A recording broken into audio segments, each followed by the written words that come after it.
Hey everyone, welcome to another LEGO Fan video. I'm your host LEGO Fan, and I do fun LEGO videos. I have about 10 steps per video as well as cool Ben 10 videos. If you guys are new, please like, subscribe, ring the bell to get notified of my next video. And with that out of the way, let's get started. So I was originally to do this earlier, but I got distracted by a build I'm doing away from this because it's a little too complicated. And considering the fact that I might be missing a few pieces, it's not going to be finished anytime soon. I wanted to finish it before I start this, but that's a whole different can of worms. And then I had a short vacation after my summer school, so everything got tossed into disarray. But I'm back. Hopefully I'll be back for at least a month, and then I have to go back. So let's get started right now with the rest of the Eiffel Tower. It should be about 16-ish videos roughly, I think, since I do 10 steps. Well, and if you look at this nice big pile of pieces, you can tell we got a lot. So we're just going to do the first 12 in this video. Like, subscribe, ring the bell, do all that YouTube algorithm stuff. Let's get started with our very first step. We already built the bottom part. Go check it out if you haven't already. Today we're going to start the top part.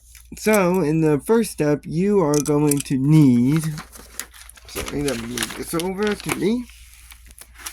You are going to need a 4x10, which is this piece here. Ignore any discoloration. Remember, this has been sitting for a while, unassembled for a very long time. You're also going to need a 4x6 and a 2x4. Now, despite the fact that this is not an actual Lego set, quote unquote, it is compatible with Lego pieces. This is like the next best thing to Lego, which is Oxford. And then you got the one that I have, which is Dovab, and essentially those little itty bitty Legos.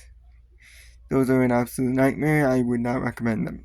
Anyways, so we're just gonna build a quick little L before R technically. So first we are going to put this piece, the 4x10, lengthwise on the ground like this.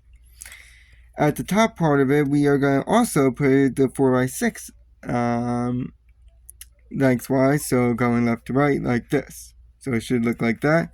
Then this piece is going at the tip, it's going up and down, so like that. That's what it should look like, and that's the easy step one. I don't know if I got the correct flat for this. If I don't, you're gonna see a cut. If I do, you're not gonna see a cut. But you're going to need a 4x10. One of the flats, again, unsure if this is the correct one. I don't think it is, but we'll find out. And you're also going to need another 4x6. So we're going to go ahead and finish the R by putting a 4x6 right here. And the 4x10 going up and down right here. So like that. This piece, you're going to start it right here. And it should reach all the way over. Yes, I got it. I thought it said 7. And it should reach all the way over to this one. So it starts right here on the third stud of this 4x10, stretches across the 4x6 to the first stud of the 2x4. So it should look like that. And yeah. So that is step 2.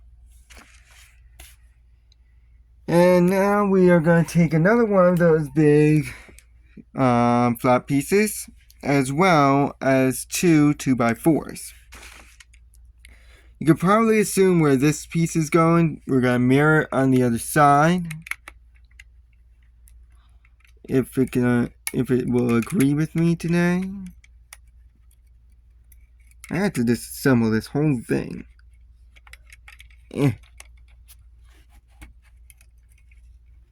So it should look like that, roughly.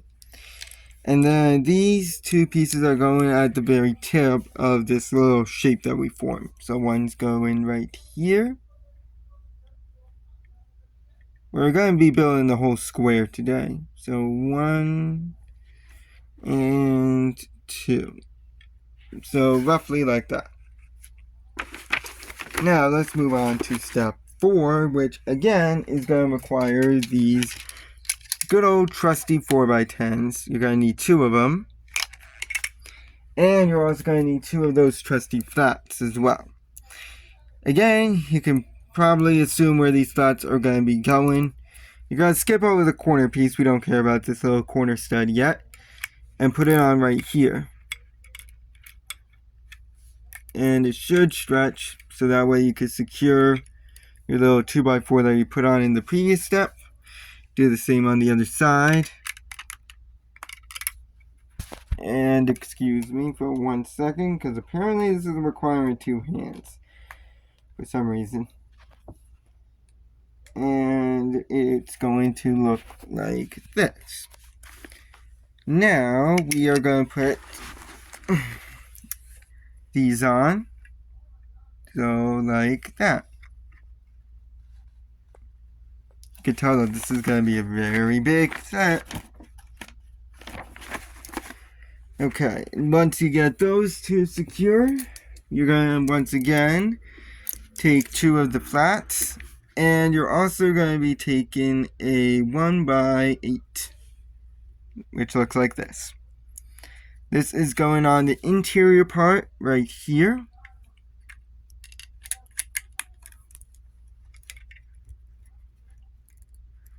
Just like that. And again, I'm pretty sure you can guess where these go. Right here. And same on the other side.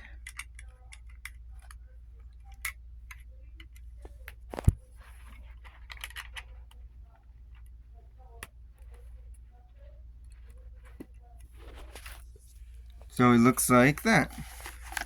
Kind of weird they didn't get a 1x8 on the other side, but you know what? It's not up to me to decide. We are going to go ahead and not get a 1x8. Instead, we're going to get 2 1x10s, as well as 2 1x1s. These are going to be a pain to find. Please do not lose any of them. And these are what's going on. Great English. This is what's going in the 2 corners that we left uncovered, or you should have left uncovered. So 1 and 2. You could tell the distinguishing feature between them and Lego because they always have 1 hollow stud. In case you haven't noticed that by now. And as for our 2 1x10s, we are going to be putting 1 right here.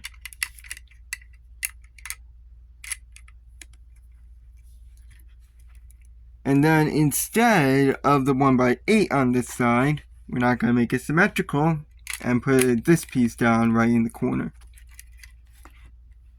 Just like that. Looks a bit odd, but hey, I ain't a judge.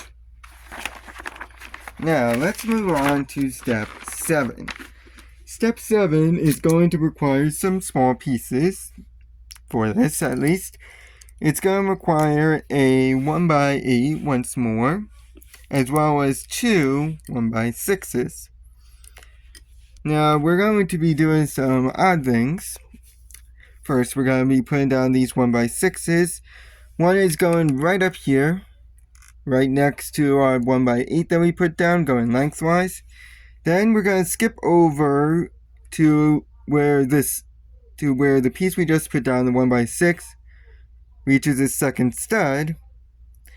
Go down. Wait. Sorry, my mistake. The next 1x6 is going right here. Just like that. So it should stretch lengthwise on the bottom part of our 4x6 at the top row. Just like that. As for our other piece, this is going to be the rest of the length of this. So that's what it's going to look like. Now, let's get another 1x10. as well as two 1x6s once more. And these 1x6s are going lengthwise down the interior part of the ring right here. So one is going right here. Again, it should connect. And also be careful because remember, the square is very weak at the moment. It's not that stable. At least you can't drop anything down the whole center. So it should look like that. Notice how we got 3 studs here empty. As for our little 1x10, this is going to be shown lengthwise right here. So that way it reaches to the other side.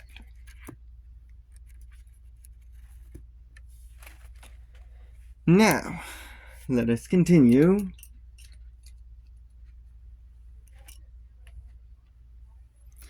We are going to need 3 of these pieces. They are the 1x8s. You're also going to need 2 of the little 1x1s, which I'm pretty sure you can guess where they go. Here.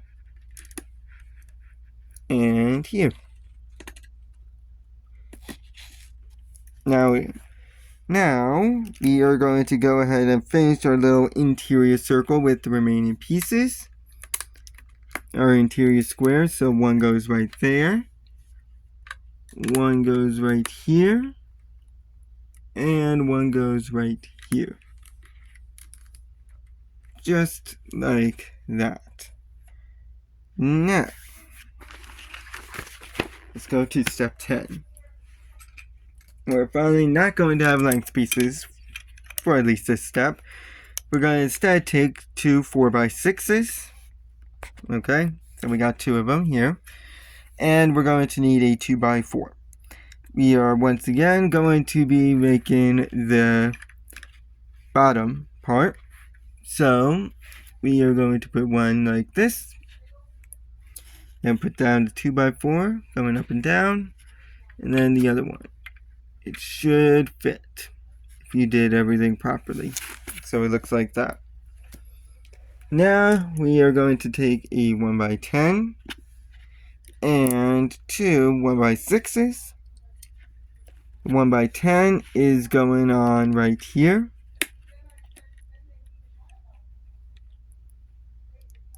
Right here.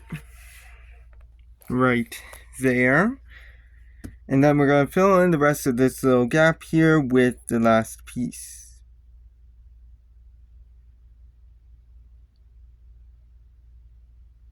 Oh, I think about that, looks very odd. So that's what it should look like. With your one remaining piece, we are going to go ahead and start the inner circle. So it looks like that. Notice how it looks like a bullseye. So we got a flat edge, then one interior ring, and then a second interior ring that's like the center ring, okay?